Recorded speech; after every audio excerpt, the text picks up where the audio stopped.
Kedatangan Julo ke Jakarta.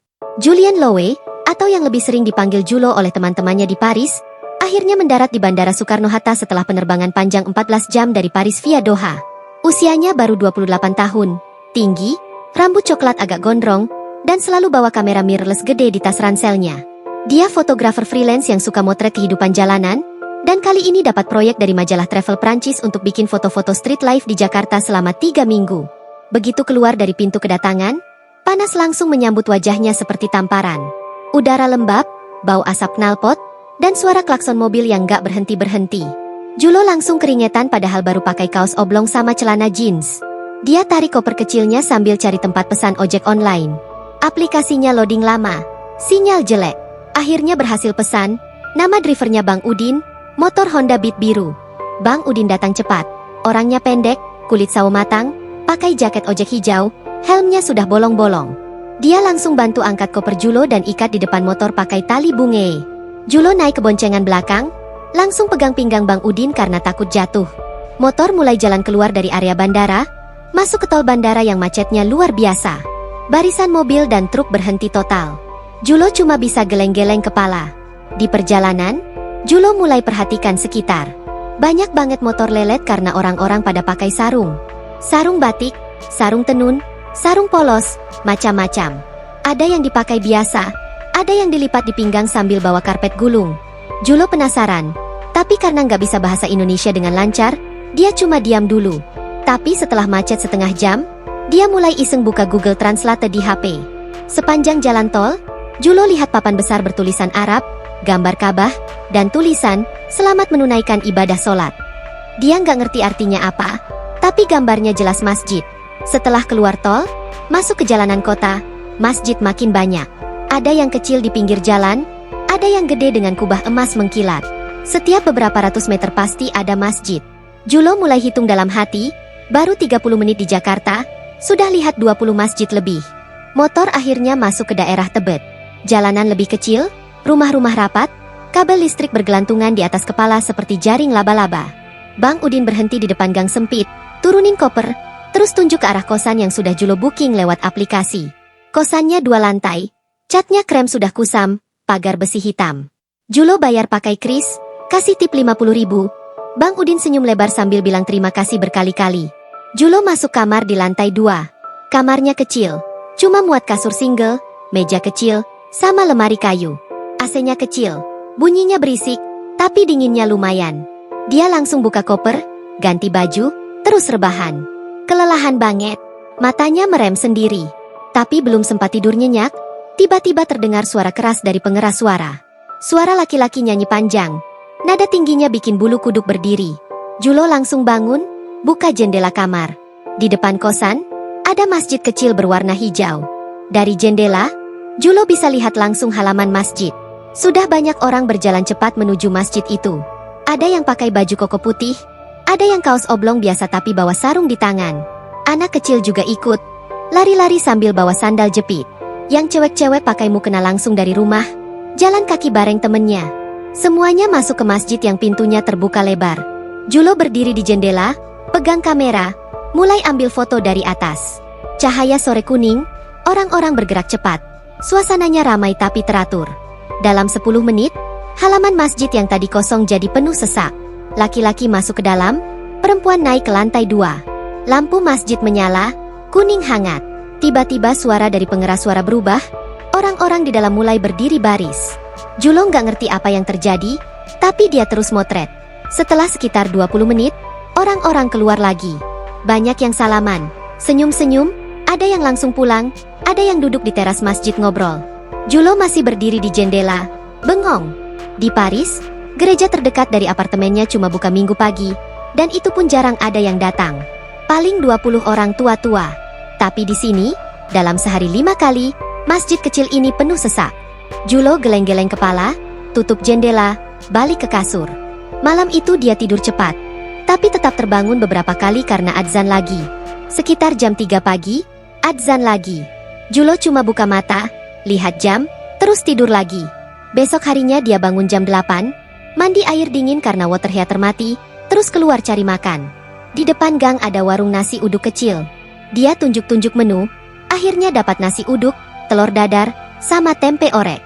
Murah banget, cuma 20.000. Sambil makan, Julo buka peta di HP, rencanain hari pertama eksplorasi. Dia mau ke kota tua, motret bangunan kolonial sama orang-orang di sekitarnya. Tapi pikirannya masih ke masjid semalam. Kok bisa ya? Orang-orang rela jalan kaki jauh cuma buat ke masjid? Di Prancis, orang malas banget ke gereja, apalagi kalau hujan. Julo habiskan nasi uduknya, minum teh manis hangat, terus balik ke kosan ambil kamera yang lebih besar. Hari pertama di Jakarta dimulai dengan panas, macet, dan suara adzan yang ternyata bakal jadi teman sehari-harinya selama 3 minggu ke depan. Julo belum tahu, pengalaman kecil malam itu cuma permulaan dari sesuatu yang bakal bikin dia takjub setengah mati di minggu-minggu berikutnya. Hari pertama eksplorasi dan kultur shock.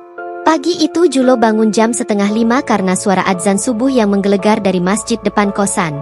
Dia buka mata lebar-lebar, lihat jam di HP, masih gelap di luar. Dari jendela kamar, dia lihat halaman masjid sudah mulai ramai. Lampu neon putih menyala terang, puluhan laki-laki berjalan masuk dengan sandal jepit di tangan. Ada yang pakai jaket tebal meski udara masih dingin, ada yang cuma pakai kaos oblong sama sarung. Julo cuma mengintip sebentar, foto beberapa jepretan pakai HP, terus tidur lagi. Dia nggak ngerti kenapa orang-orang rela bangun jam segitu cuma untuk ke masjid. Jam 8 pagi dia baru mandi dan keluar kamar. Panas sudah mulai terasa meski matahari belum tinggi banget. Dia jalan kaki ke warung nasi uduk Bu Mimin yang sama seperti kemarin malam. Di sana sudah ada beberapa anak kosan lagi makan. Salah satunya cowok berkacamata, rambut cepak, pakai kaos Fakultas Teknik UI. Namanya Dika, mahasiswa semester akhir yang kosan di sebelah kamar Julo. Mereka langsung ngobrol pakai bahasa Inggris campur Indonesia karena Julo masih susah ngomong bahasa lokal. Dika langsung nawarin diri jadi tour guide dadakan. Dia bilang hari ini mau ke Monas terus lanjut ke kota tua, cocok buat Julo yang mau cari foto street life. Mereka naik bajai oranye yang nunggu di ujung gang. Bajajnya kecil, berisik, bau bensin, tapi Dika bilang lebih cepat daripada taksi online kalau macet. Benar saja, bajai nyelonong lewat gang-gang kecil yang mobil nggak bisa masuk. Sepanjang perjalanan, Julo kaget terus. Setiap beberapa ratus meter pasti ada orang berhenti di pinggir jalan, berdiri menghadap arah tertentu, lalu sujud di trotoar. Ada yang bawa sajadah kecil, ada yang cuma pakai koran. Motor dan mobil lelet karena banyak yang parkir sembarangan di depan masjid-masjid kecil. Julo tanya dalam hati, ini orang-orang lagi ngapain sih? Kok bisa seenaknya sholat di mana aja? Sampai di Monas, mereka turun. Julo langsung sibuk ambil foto. Monas tinggi banget, emasnya kinclong kena matahari. Di sekitar taman banyak pedagang es kelapa, balon, dan topi ondel-ondel. Orang-orang foto-foto, anak kecil lari-larian. Julo senang, suasananya hidup banget. Tapi sekitar jam 11, tiba-tiba banyak cowok-cowok mulai jalan cepat ke arah masjid yang ada di seberang jalan. Masjid Istiqlal, katanya Dika, masjid terbesar di Asia Tenggara. Dika bilang hari ini Jumat, jadi banyak yang mau sholat Jumat. Julo cuma mengangguk, terus lanjut motret. Tapi setelah setengah jam, jalanan di sekitar Monas jadi sepi banget dari cowok dewasa. Tinggal cewek-cewek sama anak kecil. Julo baru sadar, semua cowok pada ke masjid. Dia lihat dari jauh, halaman Istiqlal penuh sesak sampai ke jalan. Ribuan orang pakai baju koko putih, berbaris rapi banget. Julo cuma bengong, kameranya lupa diangkat. Setelah dari Monas, mereka lanjut ke kota tua naik KRL dari stasiun Gondang Dia. Keretanya penuh, Julo berdiri pegangan tiang, keringetan. Di dalam KRL juga banyak orang bawa sajadah gulung. Ada yang duduk baca buku kecil bertulisan Arab. Julo cuma diam, perhatiin aja. Sampai di stasiun kota, mereka jalan kaki ke Fathahillah. Di sana rame banget. Sepeda ontel warna-warni, orang cosplay jadi tentara Belanda, penutup got yang dilukis keren. Julo senang banget, langsung ambil ratusan foto. Cahaya bagus, orang-orang ramah kalau difoto. Tapi lagi-lagi, sekitar jam 1 siang, banyak pedagang dan pengunjung cowok pada cabut. Mereka parkir sepeda, masuk ke masjid kecil di sekitar kota tua. Julo lihat dari jauh, dalam 5 menit masjid-masjid kecil itu penuh. Orang sholat di teras, di trotoar, bahkan di atas kardus bekas. Julo geleng-geleng kepala, Ini orang Indonesia beneran gak ada capeknya apa? Sore hari mereka balik ke Tebet naik Transjakarta. Busnya penuh. AC-nya dingin banget sampai Julo menggigil. Dalam bus, Dika cerita kalau besok Sabtu, masjid dekat kosan bakal lebih rame lagi buat sholat Jumat minggu depan. Dika ngajak Julo datang cuma buat nonton dari luar. Julo cuma ketawa kecil, bilang dia nggak ngerti agama, tapi penasaran aja lihat orang sebanyak itu baris rapi. Sampai di kosan jam 6 sore, Julo langsung mandi, ganti baju, terus duduk di kamar buka laptop. Dia pindahin semua foto hari ini ke harddisk eksternal. Ada foto Monas, foto orang naik sepeda ontel, foto anak kecil makan es krim. Tapi entah kenapa, foto yang paling banyak dia lihat adalah foto orang-orang berjalan ke masjid di Monas tadi siang. Barisan putih-putih itu kelihatan rapi dari jauh, kayak lautan manusia yang teratur. Malam harinya, adzan maghrib berkumandang lagi. Julo buka jendela, lihat halaman masjid depan kosan penuh lagi. Lampu-lampu kuning menyala, orang-orang masuk baris-baris. Kali ini Julo nggak cuma ngintip, dia ambil kamera, pasang lensa tele, terus motret dari jendela kamar. Dia zoom ke dalam masjid, lihat orang-orang berdiri rapat, bahu sebahu, lalu serentak ruku, serentak sujud. Gerakan mereka sama persis, nggak ada yang lebih cepat atau lambat. Julo berhenti motret, cuma berdiri memandang. Setelah sholat selesai, orang-orang keluar, salaman, ngobrol sebentar, lalu pulang. Dalam 15 menit, halaman masjid kembali sepi. Julo tutup jendela, duduk di kasur, buka foto-foto tadi di laptop. Dia zoom lagi ke satu foto yang dia ambil pas orang sujud bareng. Semua kepala menyentuh lantai pada saat yang sama. Nggak ada satupun yang beda. Julo cuma menggeleng pelan, nggak ngerti kenapa dadanya jadi hangat. Malam itu dia tidur sambil mikir. Besok dia mau coba ikut Dika ke masjid cuma buat nonton dari luar. Bukan karena mau sholat, cuma penasaran aja. Di Paris, dia nggak pernah merasakan hal kayak gini. Gereja cuma buka minggu pagi, dan itu pun sepi. Orang-orang datang pakai jas rapi, duduk di bangku kayu, dengerin pastor ngomong, terus pulang. Nggak ada yang baris rapat, nggak ada yang sujud bareng, nggak ada yang rela macet-macetan cuma buat datang 5 kali sehari. Julo matiin lampu kamar, tarik selimut, tapi pikirannya nggak bisa tenang. Suara adzan Isya masih terngiang di telinga. Dia baru 2 hari di Jakarta, tapi sudah merasa ada sesuatu yang beda banget dari kota-kota lain yang pernah dia kunjungi. Sesuatu yang bikin dia nggak bisa berhenti memandang setiap kali orang-orang berjalan ke masjid. Jumat pertama, Julo nonton sholat Jumat dari luar. Hari Jumat pagi, Julo bangun lebih awal dari biasanya. Adzan subuh sudah lewat, tapi dia masih bisa lihat sisa-sisa orang yang baru pulang dari masjid depan kosan. Dia mandi cepat, pakai kaos hitam polos sama celana kargo, lalu keluar kamar bawa kamera besar. Dika sudah nunggu di depan kosan, pakai baju koko putih lengan pendek dan sarung coklat. Dika cuma pakai sandal jepit, santai banget. Mereka jalan kaki ke Masjid Al-Azhar yang cuma 5 menit dari kosan. Masjid Al-Azhar Tebet besar, kubahnya hijau besar, halamannya luas, bisa buat parkir ratusan motor. Pukul 11 lewat, orang sudah mulai berdatangan. Julo berdiri di luar pagar besi, dekat pintu masuk utama. Dia nggak berniat masuk, cuma mau nonton dari luar seperti yang dia bilang ke Dika. Kameranya digantung di leher, lensa 24 hingga 70 mm sudah siap. Dika masuk duluan, tinggalin Julo sendirian di trotoar. Dalam 10 menit, trotoar dan halaman depan masjid berubah total. Motor parkir berjejer rapat sampai ke pinggir jalan raya. Orang-orang datang dari segala arah. Ada yang naik motor berdua, ada yang jalan kaki, ada yang turun dari mobil. Kebanyakan pakai baju koko putih atau batik lengan pendek, sarung dilipat rapi di pinggang, kopiah hitam atau putih di kepala. Anak kecil ikut orang tua, pakai baju koko mini yang lucu. Yang cewek-cewek pakai mukena dari rumah, langsung masuk ke pintu samping. Julo mulai ambil foto. Dia suka banget sama warna putih yang mendominasi. Ribuan orang putih-putih bergerak cepat tapi nggak saling dorong. Semuanya tahu mau kemana. Yang sudah wudhu langsung masuk, yang belum masuk ke area kamar mandi di belakang. Julo perhatikan, orang-orang lepas sandal di rak-rak besar. Rapi banget, nggak ada yang tercecer. Dia foto rak sandal itu dari atas, penuh sesak sampai tumpang tindih. Pukul 11.30, Halaman depan sudah nggak ada space kosong. Orang masih terus berdatangan. Akhirnya sholat di trotoar, di atas tikar yang digelar panitia. Ada yang sholat di bawah pohon, di pinggir got, bahkan di atas kardus bekas. Julo coba hitung kasar, dari pagar sampai jalan raya, mungkin ada 5.000 orang lebih. Dia angkat kamera, zoom ke dalam masjid lewat pintu yang terbuka lebar. Di dalam juga penuh sampai ke belakang, syaf lurus banget, gak ada yang miring sedikit pun. Tiba-tiba suara pengeras suara berubah. Ada orang naik mimbar, mulai khotbah. Seketika itu juga, semua orang diam. Gak ada yang ngobrol, gak ada yang main HP, gak ada yang jalan lagi. Hening banget, cuma terdengar suara khatib yang bicara bahasa Indonesia. Julo kaget.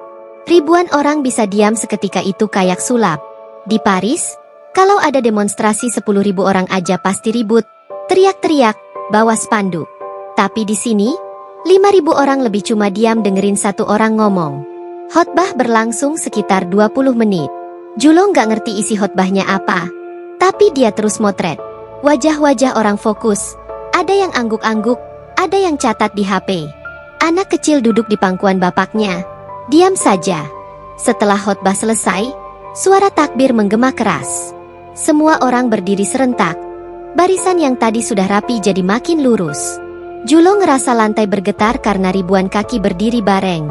Takbiratul ihram, tangan naik ke telinga serentak. Julo nggak kedip. Lalu baca Al-Fatihah bareng-bareng. Suaranya kompak banget sampai terdengar dari luar pagar. Ruku bareng, sujud bareng, duduk bareng. Setiap gerakan seperti gelombang besar yang sempurna. Julo angkat kamera, rekam video pakai mode burs. Tangan dia gemetar sedikit karena kaget. Dia pernah motret konser rock di Paris, 50.000 orang lompat bareng, tapi nggak serapi ini. Ini beda. Ini teratur banget. Nggak ada yang nyelonong, nggak ada yang foto-foto selfie di tengah sholat. 2 rakaat selesai. Salam ke kanan, salam ke kiri, serentak. Suara, Assalamualaikum, ribuan orang terdengar keras sampai keluar. Julo berhenti rekam, cuma berdiri memandang. Orang-orang mulai berdiri pelan-pelan, salaman sama yang di kanan kiri. Ada yang peluk-pelukan, ada yang cium tangan orang tua. Suasana jadi hangat banget dalam hitungan detik. Tadi hening total, sekarang ramai tapi tetap teratur. Dika keluar dari dalam masjid, cari Julo di pagar. Dia lambaikan tangan, suruh Julo masuk ke halaman. Julo ragu sebentar, tapi akhirnya masuk juga. Begitu masuk, banyak orang nyamperin, jabat tangan, senyum lebar. Ada bapak-bapak tua, ada anak muda, ada yang cuma angguk sambil senyum. Julo cuma bisa balas senyum, angguk-angguk, sesekali bilang, hello, atau terima kasih. Karena nggak tahu harus ngomong apa. Dia berdiri di pojok halaman, lihat orang-orang keluar pelan-pelan. Motor dinyalain satu persatu, nggak ada yang ngegas ugal-ugalan. Orang-orang naik motor, langsung cabut tanpa macet-macetan. Dalam 15 menit, halaman masjid yang tadi penuh sesak jadi kosong lagi. Tinggal beberapa petugas yang sapu-sapu dan lipat tikar. Julo masih berdiri di situ, pegang kamera yang sudah penuh ratusan foto. Dika nyamperin lagi, ajak pulang. Sepanjang jalan kaki balik ke kosan, Julo cuma diam. Pikirannya penuh. Dia baru sadar, tadi itu mungkin ada 7 atau 8.000 orang. Bukan cuma di dalam masjid, tapi sampai ke jalan. Dan semuanya bisa baris rapi, diam bareng, gerak bareng, tanpa polisi, tanpa komando keras. Cuma karena satu suara dari pengeras suara. Sampai kosan, Julo langsung masuk kamar, buka laptop, pindahin semua foto dan video tadi. Dia putar ulang video yang dia rekam pas sujud bareng. Ribuan kepala menyentuh lantai serentak. Gak ada satupun yang telat atau cepat. Dia putar lagi, lagi. Dadanya sesak, tapi sesak yang aneh, kayak campuran kagum dan iri. Di Paris, orang susah banget ngumpul 10 orang buat rapat kantor. Tapi di sini, ribuan orang datang sendiri, tanpa dipaksa, cuma buat sholat bareng. Malam itu Julo nggak keluar kamar. Dia cuma duduk di kasur, buka semua foto satu persatu. Foto orang salaman, foto anak kecil tidur di syaf, foto bapak-bapak nangis pas khotbah, foto barisan putih yang gak ada ujungnya. Dia simpan semua di folder baru, kasih nama, Jumat_Jakarta. Sebelum tidur, dia buka jendela, lihat masjid yang sudah sepi. Lampu masih menyala samar. Julo cuma berdiri di situ lama, nggak ngomong apa-apa. Besok dia sudah janjian sama Dika buat ikut lagi. Tapi kali ini dia mau coba masuk ke dalam. Bukan buat sholat, katanya dalam hati. Cuma mau lihat lebih dekat. Tapi sebenarnya dia sudah tahu. Hatinya sudah keganggu banget sama pemandangan tadi siang. Pemandangan yang gak akan pernah dia lupain seumur hidup. Julo mulai ikut-ikutan masuk ke dalam masjid. Minggu berikutnya, Julo sudah gak betah cuma berdiri di luar pagar. Setelah Jumat kemarin, dia terus memutar ulang video sholat berjamaah di laptop sampai baterai habis. Gambaran ribuan orang gerak serentak itu nempel banget di kepalanya. Akhirnya dia bilang ke Dika kalau malam ini mau coba masuk masjid pas maghrib. Tapi cuma nonton dari syaf paling belakang. Dika cuma nyengir. Langsung pinjemin sarung motif parang rusak warna hijau sama kopiah hitam yang agak kekecilan buat kepala bule. Sore itu Julo mandi lebih lama. Pakai sabun colek sampai badannya wangi. Dia pakai kaos dalam putih, lalu sarung yang dilipat-lipat biar nggak kepanjangan. Kopiahnya miring sedikit karena kepalanya lebih besar dari Dika. Pas ngaca, Julo ketawa sendiri. Kelihatan lucu banget. Bule tinggi pakai sarung sama kopiah. Tapi dia tetap pakai. Malah foto selfie beberapa kali buat dikirim ke teman di Paris nanti. Pukul 6:10, adzan maghrib berkumandang. Julo sama Dika jalan kaki ke Masjid Al-Azhar lagi. Jalanan sudah mulai ramai orang berbondong-bondong. Julo jalan agak pelan karena takut sarungnya kelepasan. Begitu sampai di pintu masjid, dia lepas sandal, taruh di rak paling atas biar gampang dicari nanti. Kakinya langsung dingin kena lantai marmer. Di dalam masjid sudah penuh separuh. Lampu-lampu besar menyala terang, kipas angin atap berputar kencang. Karpet hijau motif sajadah berjejer rapi. Julo ikut Dika ke syaf paling belakang dekat pintu. Dia berdiri di ujung, biar kalau salah gerakan gak terlalu kelihatan. Orang-orang di sekitar langsung lirik-lirik. Ada yang senyum, ada yang angguk ramah. Beberapa anak kecil malah ngintip terus sambil bisik-bisik sama bapaknya. Takbir dikumandangkan. Semua orang angkat tangan serentak. Julo ikut angkat, tapi tangannya cuma setengah hati karena masih malu. Lalu semua orang letakkan tangan kanan di dada. Julo ikut, tapi posisinya agak salah. Tangannya terlalu ke bawah. Orang sebelah kirinya, bapak-bapak berkumis, pelan-pelan geser tangan Julo ke posisi yang benar tanpa ngomong apa-apa. Julo cuma nyengir kecut. Baca Al-Fatihah dimulai. Suara ribuan orang bareng-bareng. Keras, kompak. Julo cuma diam, dengerin aja. Getaran suara itu masuk ke dadanya. Lalu ruku. Semua badan membungkuk serentak. Julo ikut membungkuk agak telat. Pas bangun dari ruku, orang di depannya sedikit mundur biar Julo nggak ketabrak. Sujud pertama. Julo turun pelan, lututnya kena karpet, dahi nyentuh lantai. Dia ngerasa aneh, tapi nyaman. Badan orang-orang di kanan kiri rapat banget. Bahu nempel bahu, kaki nempel kaki. Bangun dari sujud, duduk tahiyat awal, lalu sujud lagi. Gerakan itu diulang 2 kali. Julo mulai bisa ikut ritme, meski masih kaku. Pas salam ke kanan dan ke kiri, dia ikut paling akhir. Habis salam, orang-orang di sekitar langsung menoleh. Senyum lebar, jabat tangan Julo satu persatu. Ada yang tepuk pundaknya pelan, ada yang angguk-angguk. Julo cuma bisa balas senyum dan angguk berkali-kali. Setelah sholat selesai, Julo nggak langsung berdiri. Dia tetap duduk di karpet, lihat ke atas. Lampu-lampu besar, kaligrafi di dinding, kipas angin yang berisik. Dadanya berdebar-debar, tapi bukan karena capek. Dia ngerasa tenang banget, tenang yang nggak pernah dia rasain sebelumnya. Di Paris, dia sering duduk sendirian di kafe sambil ngopi, tapi nggak pernah tenang kayak gini. Di sini, baru 10 menit duduk di karpet masjid, dia sudah ngerasa semua beban di pundaknya hilang. Orang-orang mulai keluar, tapi banyak juga yang tetap duduk baca Al-Quran atau zikir pelan-pelan. Julo akhirnya berdiri, ikut Dika keluar. Di luar, langit sudah gelap, lampu jalan menyala kuning. Julo cari sandalnya di rak, ketemu setelah muter-muter bentar. Mereka jalan pulang sambil lelet karena Julo masih pengin menikmati suasana. Malam itu Julo nggak langsung tidur. Dia duduk di kamar, buka laptop, Lihat foto-foto yang dia ambil diam-diam pakai HP dari syaf belakang. Foto kaki-kaki orang yang rapat, foto punggung orang di depannya, foto karpet hijau yang penuh bekas lutut. Dia simpan semua, kasih folder baru, dari underscore dalam. 2 hari kemudian, dia ulangi lagi. Kali ini pas Isya. Dia sudah lebih berani, berdiri di syaf tengah. Sarungnya sudah dilipat lebih rapi, kopiahnya nggak miring lagi.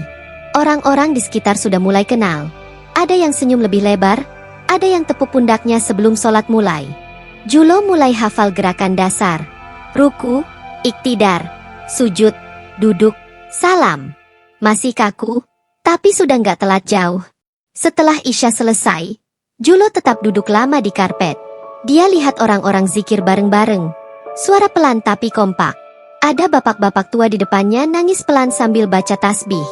Julo cuma duduk memandang, nggak ngapa-ngapain. Tiba-tiba air matanya keluar sendiri.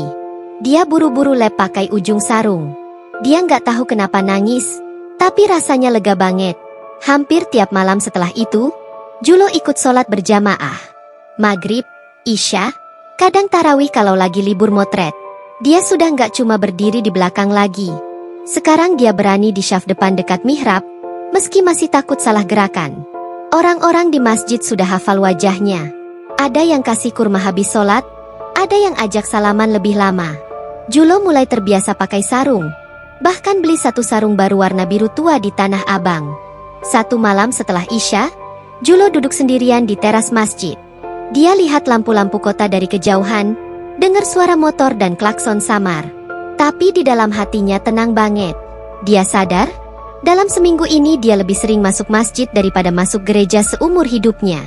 Dan anehnya, dia nggak merasa dipaksa. Dia datang sendiri, karena kepingin.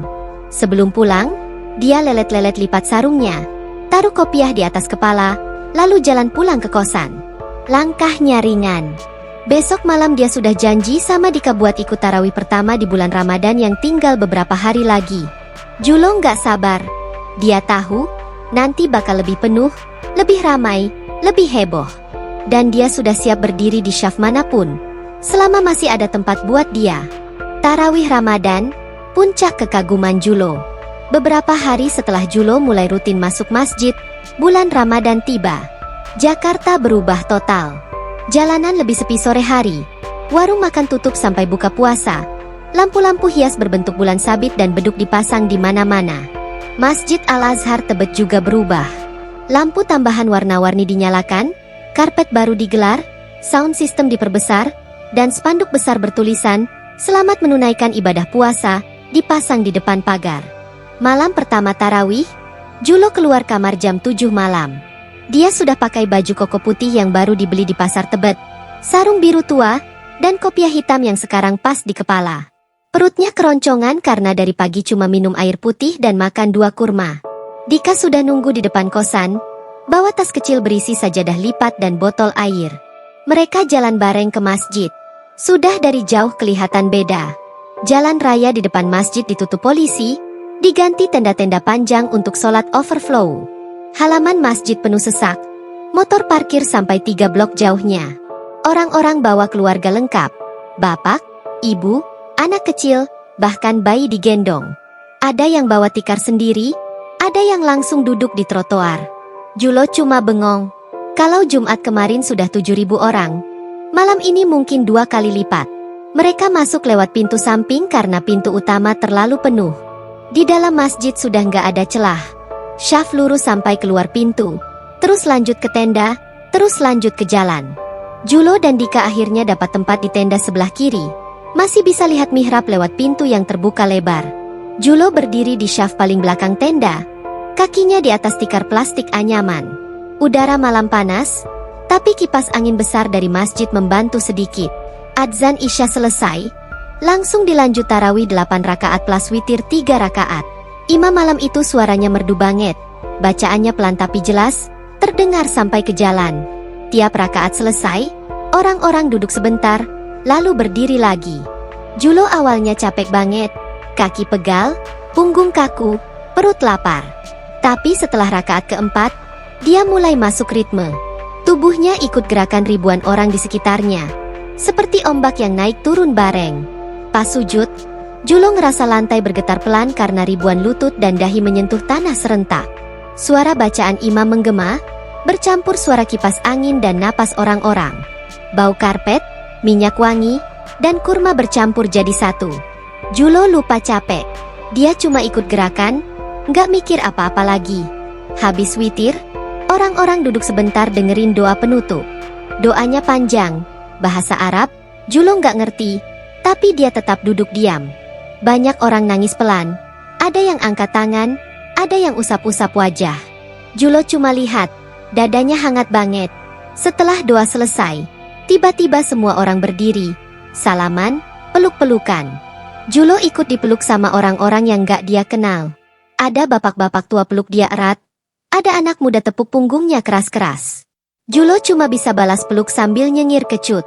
Di luar masjid, meja-meja takjil berjejer panjang. Ada kolak pisang, es buah, kurma, kue-kue kecil, air mineral gelas. Semuanya gratis. Julo antre bareng yang lain, ambil 2 gelas kolak sama segenggam kurma. Dia duduk di trotoar, makan pelan-pelan. Rasa manis kolak masuk ke tenggorokan, perutnya langsung senang. Ada anak kecil umur 7 tahun nyodorin 1 potong roti tawar isi coklat. Julo ambil, bilang terima kasih pakai bahasa Indonesia yang masih kaku. Anak itu cuma senyum lebar terus lari lagi. Malam itu mereka pulang jam 10 lewat. Jalanan masih ramai orang bawa sajadah pulang. Julo jalan lelet, kakinya pegal tapi hatinya penuh. Di kosan, dia langsung rebahan tanpa mandi. Badannya bau keringat, tapi dia nggak peduli. Matanya merem sendiri, tapi sebelum tidur dia masih sempat buka HP. Lihat foto yang dia ambil diam-diam pakai mode malam. Lautan manusia putih-putih sampai ke ujung jalan, lampu warna-warni, dan langit gelap di atasnya. Keesokan malamnya, Julo datang lebih awal. Kali ini dia berhasil dapat tempat di dalam masjid, syaf ketiga dari belakang. Malam ketiga, dia sudah di tengah-tengah. Malam kelima, dia di syaf depan dekat mihrab. Orang-orang di sekitar sudah hafal wajahnya. Ada yang kasih tempat lebih lebar, ada yang senyum setiap kali Julo salah gerakan. Julo sudah hafal seluruh gerakan tarawih. Bahkan mulai ikut-ikutan baca, amin, pelan pas imam selesai doa. Satu malam di minggu kedua Ramadan, masjid lebih penuh dari biasanya karena malam Lailatul Hadar. Orang datang dari luar daerah, parkir motor sampai 1 kilometer. Julo datang jam 6 sore, langsung dapat tempat di lantai 2 bagian laki-laki. Dari atas dia bisa lihat seluruh masjid, tenda, dan jalan. Hitungannya kasar, mungkin hampir 15.000 orang malam itu. Jalan ditutup total, polisi cuma bantu atur lalu lintas. Pas sujud malam itu, Julo ngerasa sesuatu yang beda. Ribuan orang sujud bareng. Suara nangis bercampur baca Quran, lampu-lampu berkelap-kelip, dan udara malam yang dingin. Dia sujud lebih lama dari biasanya. Dahi nempel karpet lama banget. Pas bangun, matanya basah. Dia buru-buru lep pakai lengan baju koko. Orang sebelahnya cuma tepuk pundaknya pelan, nggak ngomong apa-apa. Habis witir, orang-orang saling maaf-maafan lebih lama dari biasa. Julo ikut dipeluk banyak orang. Ada yang bilang, maaf lahir batin. Dalam hati karena Julo nggak ngerti artinya. Dia cuma balas peluk erat-erat. Malam itu dia pulang jam 2 pagi. Jalan kaki sendirian karena Dika pulang duluan. Langit masih gelap, tapi hatinya terang banget. Sampai akhir Ramadan, Julo nggak pernah absen tarawih sekalipun. Badannya kurus beberapa kilo karena puasa ikut-ikutan, tapi matanya lebih bercahaya. Kamera yang biasanya selalu dia bawa sekarang sering ditinggal di kosan. Dia lebih suka merasakan daripada memotret. Tapi satu malam terakhir Ramadan, dia bawa kamera lagi, ambil 1 foto dari lantai 2. Seluruh masjid, tenda, jalan, dan lautan manusia yang gak kelihatan ujungnya. Foto itu dia simpan sebagai foto favorit selama di Jakarta. Malam takbiran, masjid penuh lagi sampai pagi. Julo ikut takbir keliling naik motor Dika. Teriak, Allahu Akbar, bareng ribuan orang sampai tenggorokan serak. Dia nggak ngerti artinya sepenuhnya, tapi rasanya lega banget. Besok pagi ada sholat ID, dan Julo sudah siap pakai baju koko terbaiknya. Dia tahu, setelah ini dia cuma punya beberapa hari lagi di Jakarta sebelum pulang ke Paris. Tapi malam itu, dia nggak mau mikir pulang. Dia cuma mau ada di sini, di tengah lautan orang yang bikin dia merasa nggak sendirian lagi. Julo mulai belajar dan diskusi panjang. Setelah Ramadan selesai, Julo masih tetap datang ke Masjid Al-Azhar hampir tiap malam. Badannya sudah lebih kuat, kaki nggak pegal lagi meski berdiri lama, dan gerakan sholatnya sudah hampir mirip orang lokal. Dia bahkan mulai beli buku kecil berjudul "Sholat Lengkap Bergambar" di toko buku dekat masjid. Malam-malam dia baca sendiri di kamar pakai lampu meja. Latihan gerakan di atas kasur biar nggak salah lagi. Satu malam setelah Isya, Julo duduk di teras masjid sendirian. Dia buka HP, cari video di YouTube tentang kenapa umat Islam sholat 5 waktu. Dia pakai earphone, dengerin penjelasan ustaz muda yang bicara bahasa Inggris. Semakin lama dia dengerin, semakin banyak pertanyaan yang muncul. Kenapa harus rapi? Kenapa harus bareng-bareng? Kenapa nggak boleh ngobrol pas sholat? Dia catat semua pertanyaan di notes HP. Besoknya dia tanya Dika. Dika jawab secukupnya. Tapi banyak yang dia sendiri nggak tahu jawaban pastinya. Akhirnya Dika ajak Julo ketemu Ustaz Arif. Ustaz muda yang kuliah di Mesir dan bisa bahasa Inggris lancar. Mereka janjian ketemu di teras masjid jam 9 malam setelah tarawih selesai. Meskipun Ramadan sudah lewat, masih banyak yang datang buat itikaf. Malam itu Julo datang lebih awal. Bawa buku catatan kecil dan pulpen. Ustaz Arif sudah duduk di tikar, pakai baju koko coklat dan sarung hitam putih. Orangnya kurus, berkacamata, umur sekitar 30-an. Julo duduk di depannya, agak grogi. Mereka mulai ngobrol pelan-pelan. Julo tanya satu persatu. Kenapa orang rela macet-macetan cuma buat sholat berjamaah? Kenapa syaf harus rapat sampai bahu nempel bahu? Kenapa gerakan harus sama persis? Ustaz Arif jawab satu persatu, pakai contoh sederhana. Dia bilang sholat berjamaah itu latihan disiplin, latihan rendah hati, dan latihan merasa sama di depan Tuhan. Semua orang kaya miskin, bos karyawan, bule lokal, begitu masuk masjid jadi sama, cuma budak Allah. Julo manggut-manggut terus. Dia cerita tentang hidupnya di Paris. Orang-orang sibuk sendiri, takut ngomong sama tetangga, gereja sepi, orang takut kelihatan religius di depan umum. Dia bilang di Jakarta dia baru ngerasain kebersamaan yang benar-benar nyata. Ustaz Arif cuma senyum, lalu kasih contoh pasukan tentara yang baris rapi. Kalau satu orang aja miring, seluruh barisan rusak. Begitu juga syaf sholat. Obrolan berlangsung sampai jam 1 malam. Teras masjid sudah sepi, cuma ada beberapa orang tidur pakai sajadah di pojok. Julo masih duduk, catatannya penuh coretan. Dia tanya lagi soal puasa, soal Al-Quran, soal kenapa orang nangis pas sujud. Ustaz Arif jawab sabar, gak buru-buru, kadang cuma diam sebentar biar Julo mikir sendiri. Sebelum pulang, Ustaz Arif kasih Julo buku terjemahan Al-Quran bahasa Inggris ukuran saku. Katanya baca pelan-pelan, gak usah buru-buru ngerti semua. Julo terima buku itu kayak terima barang berharga. Dia peluk Ustaz itu pelan, lalu jalan pulang sendirian. Mulai malam itu, rutinitas Julo berubah. Pagi-pagi dia ikut Dika sahur bareng anak kosan lain. Mereka makan nasi, telur, sama tempe, lalu duduk bareng baca doa. Julo cuma dengerin, tapi mulai hafal beberapa doa pendek. Setelah sahur dia tidur lagi, bangun jam 10, mandi, lalu buka buku Al-Quran bahasa Inggris. Dia baca 1 halaman tiap hari, pakai pensil garis bawahi ayat yang dia suka. Sore hari dia sering duduk di teras masjid, baca buku itu sambil ngeliatin orang-orang datang sholat. Dia mulai kenal nama-nama jamaah tetap. Pak Yanto tukang ojek, Mas Fajar mahasiswa ITB yang cuti, Bang Jaja penjual gorengan. Mereka sering duduk bareng Julo, ngobrol ringan, kasih kurma atau air mineral. Satu malam Julo coba sholat sendirian di kamar kosan. Dia gelar sajadah kecil yang dia beli sendiri, menghadap kiblat pakai aplikasi Kompas di HP. Gerakannya masih pelan. Bacaannya cuma Al-Fatihah sama beberapa surat pendek yang dia hafal dari dengar orang lain.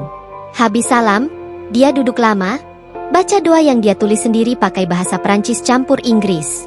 Dia minta supaya hatinya tetap tenang kayak waktu di masjid. Hari-hari terakhir di Jakarta, Julo makin jarang motret kota. Kamera besarnya lebih sering diam di tas. Dia lebih suka duduk di masjid, baca buku, ngobrol sama Ustaz Arif atau jamaah lain. Dia mulai belajar wudhu yang benar, belajar gerakan sholat yang lebih halus, bahkan coba puasa Senin Kamis meskipun cuma setengah hari karena masih latihan. Malam terakhir sebelum pulang, Julo datang ke masjid jam 8 malam. Dia sholat Isya di syaf depan, lalu duduk itikaf sampai jam 2 pagi. Dia baca Al-Quran sampai mata perih, lalu sujud lama banget. Dia nggak nangis keras, cuma air mata keluar pelan. Dia tahu besok dia harus balik ke Paris, ke apartemen kecilnya yang sepi, ke jalanan yang orang-orang buru-buru tanpa salaman. Habis sujud, dia duduk lagi, buka buku catatan kecilnya. Dia tulis panjang-panjang. Gue nggak tahu apakah gue bakal jadi muslim atau enggak. Tapi gue tahu satu hal. Gue udah ngerasain apa yang namanya kebersamaan yang bener-bener hidup. Ribuan orang bisa baris rapi, sujud bareng, nangis bareng, salaman bareng. Cuma karena perintah yang maha kuasa. Di sini gue nggak cuma jadi turis. Gue jadi manusia lagi. Dia tutup buku itu, masukin ke dalam tas kecil bersama Al-Quran saku dari Ustaz Arif. Lalu dia berdiri, salaman sama semua orang yang masih ada di masjid. Peluk Dika lama banget, peluk Ustaz Arif, peluk Pak Yanto, peluk semua yang dia kenal selama hampir 2 bulan ini.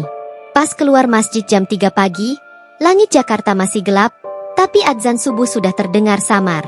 Julo jalan pulang ke kosan dengan langkah pelan. Dia tahu, besok pagi dia naik pesawat jam 10. Tapi dia juga tahu, hatinya sudah tertinggal di masjid kecil di Tebet itu. Dan dia janji sama diri sendiri, dia bakal balik lagi. Bukan cuma buat motret, tapi buat berdiri lagi di syaf yang sama, bareng orang-orang yang udah bikin dia merasa pulang. Pulang ke Paris, tapi hati tertinggal di masjid. Pagi terakhir di Jakarta, Julo bangun sebelum adzan subuh. Dia mandi, pakai baju koko putih yang sama kayak malam takbiran, lalu jalan sendirian ke Masjid Al-Azhar. Langit masih gelap, jalanan sepi, cuma ada beberapa orang yang juga menuju masjid. Dia masuk, ambil wudhu pelan-pelan, lalu sholat subuh di syaf kedua dari depan. Gerakannya sudah lancar, bacaannya masih pelan tapi nggak terbata-bata lagi. Habis salam, dia sujud syukur lama banget, dahi nempel karpet sampai dingin. Setelah sholat, satu persatu jamaah datang salaman sama dia. Pak Yanto peluk erat, kasih plastik berisi kurma medjool. Dika kasih sajadah lipat warna hijau tua. Ustaz Arif kasih buku kecil, 40 hadits tentang sholat, terjemahan Inggris. Ada anak kecil yang kemarin malam kasih roti coklat, sekarang kasih gelang kayu bertulis Arab. Julo cuma bisa angguk-angguk, mata berkaca-kaca. Dia peluk semua orang yang dia kenal, bahkan yang cuma pernah senyum-senyum sama dia selama 2 bulan ini. Jam 7 pagi dia sudah balik ke kosan. Packing terakhir. Koper kecilnya penuh oleh-oleh. Sajadah, kurma, buku-buku agama, sarung cadangan, kopiah, dan Al-Quran saku. Kamera besarnya dia masukin tas punggung. Tapi memory card yang penuh foto masjid dia simpan di dompet. Dika antar ke bandara naik motor. Di jalan mereka lelet banget, kayak nggak mau cepet sampai. Sampai Soekarno-Hatta, Julo check-in, lalu duduk di gate sambil buka galeri HP. Dari ribuan foto yang dia ambil selama hampir 3 bulan, 80% isinya masjid, orang baris sholat, anak kecil tidur di karpet, bapak-bapak nangis pas tarawih, lampu-lampu warna-warni, lautan manusia putih-putih sampai ke jalan. Dia geser-geser foto itu satu persatu, senyum sendiri. Pesawat take off jam 10. Dari jendela, Julo lihat Jakarta dari atas. Kota besar, macet, tapi penuh masjid kecil yang kubahnya berkilau kena matahari. Dia tarik napas dalam, tutup jendela pesawat, lalu buka notes di HP. Dia nulis panjang. Gue nggak pulang jadi orang yang sama. Gue nggak bilang gue sudah masuk Islam, karena gue belum ngucap syahadat. Tapi gue udah belajar satu hal yang nggak pernah gue temuin dimanapun. Kalau ribuan orang bisa baris rapat, diam bareng, sujud bareng, saling peluk, saling maaf, cuma karena perintah Tuhan. Berarti Tuhan itu nyata buat mereka. Dan gue iri banget sama perasaan itu. Gue iri sama ketenangan yang mereka dapat tiap hari 5 kali. Gue iri sama kebersamaan yang gak perlu diumumin di medsos. Paris bakal dingin, sepi, dan orang-orang bakal lihat gue aneh kalau gue sujud di apartemen. Tapi gue bakal tetap sujud. Karena sekarang gue tahu, sujud itu bukan cuma gerakan. Itu cara pulang. Dia simpan HP, tarik selimut pesawat, Tidur selama 14 jam penerbangan. Sampai di Paris, udara dingin langsung menusuk tulang. Bandara Charles de Gaulle sepi, orang-orang jalan cepat pakai mantel tebal, gak ada yang senyum. Julo naik kereta ke kota, apartemennya di arondisemen 19 masih sama. Kecil, berantakan, bau kopi basi. Dia buka koper, taruh sajadah di sudut kamar, arah kiblat sudah dia tandain pakai selotip di dinding. Hari pertama di Paris, dia bangun jam 4 pagi karena kebiasaan adzan gak ada lagi. Dia gelar sajadah, sholat subuh sendirian. Gerakannya masih sama, bacaannya masih pelan. Habis salam, dia duduk lama, dengerin suara kereta lewat di luar jendela. Hening banget, gak ada ribuan orang, gak ada bahu nempel bahu. Cuma dia dan sajadah kecilnya. Kerja freelance mulai lagi. Dia kirim foto-foto Jakarta ke majalah, tapi dia nggak kirim foto masjid. Foto-foto itu dia simpan sendiri. Malam hari dia sering buka, putar video suara takbir tarawih, dengerin sampai mata perih. Teman-teman Prancis tanya kenapa dia kurusan dan matanya lebih tenang. Dia cuma bilang, gue habis dari tempat yang beda banget. 2 bulan di Paris, Julo mulai cari masjid di kota itu. Masjid Paris yang besar, tapi cuma buka Jumat, dan itu pun gak sampai 1000 orang. Dia tetap datang, berdiri di syaf belakang, pakai sarung yang dia bawa dari Jakarta. Orang-orang di sana lihat dia aneh karena bule tapi gerakannya udah hafal. Ada yang senyum, ada yang salaman lebih lama. Setiap malam sebelum tidur, dia buka Al-Quran bahasa Inggris, baca 1 halaman. Kadang cuma 10 menit, kadang sampai tengah malam. Dia nggak buru-buru. Dia tahu jalannya masih panjang. Setahun kemudian, tepat di awal Ramadan lagi, Julo sudah beli tiket pulang ke Jakarta. Dia nggak bilang ke siapa-siapa di Paris. Dia cuma packing koper kecil, bawa kamera lebih besar, dan sajadah yang sama. Pesawat mendarat jam pagi, dia langsung naik taksi ke Tebet, tanpa istirahat. Sampai di kosan lama, masih kosong, dia langsung ganti baju koko, pakai sarung biru tua, lalu jalan ke Masjid Al-Azhar. Hari itu tarawih pertama lagi. Masjid masih sama, lampu warna-warni, karpet baru, orang-orang berdatangan.